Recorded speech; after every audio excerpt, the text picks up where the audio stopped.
1947 August 15న మనకు స్వాతంత్రం వచ్చింది. ఇది అందరికీ తెలిసిన నిజం. కానీ ఆ రోజు నుంచే మనం పూర్తిగా స్వతంత్ర దేశంగా మారిపోయామా? లేదు. బ్రిటిష్ వారు వెళ్లిపోయినా మన దేశం అప్పటికి వారి చట్టాల ప్రకారమే నడిచేది. మనకంటూ రాజ్యాంగం లేదు, ప్రజల హక్కులు స్పష్టంగా లేవు, ప్రభుత్వ అధికారులు ఫిక్స్ కాలేదు. ఈ గందరగోళానికి పరిష్కారం ఒక్కటే, భారతదేశానికి తనదైన రాజ్యాంగం. 1946లోనే కాన్స్టిట్యూంట్ అసెంబ్లీ ఏర్పడింది. అన్ని వర్గాలు, ప్రాంతాలు, మతాల నుంచి వచ్చిన మేధావులు కలిసి ఈ విభిన్న దేశాన్ని ఒక తాటిపై నిలబెట్టే రాజ్యాంగాన్ని రాయడం మొదలుపెట్టారు. డాక్టర్ బిఆర్ అంబేద్కర్ నాయకత్వంలో 2 సంవత్సరాల 11 నెలల 18 రోజులు కష్టపడి ప్రపంచంలోనే అతిపెద్ద లిఖిత రాజ్యాంగాన్ని రూపొందించారు. రాజ్యాంగం 1949 నవంబర్ 26న సిద్ధమైన దాన్ని అమలు చేయడానికి జనవరి 26ని ఎంచుకున్నారు. ఎందుకంటే 1930 జనవరి 26న పూర్ణ స్వరాజ్ ప్రతిజ్ఞ చేసిన స్వాతంత్ర సమరయోధుల త్యాగానికి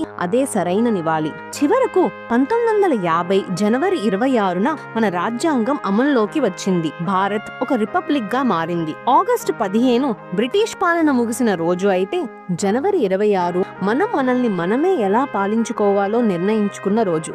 అందుకే ఇది ప్రతి భారతీయుడు గర్వించాల్సిన రోజు. జై హింద్.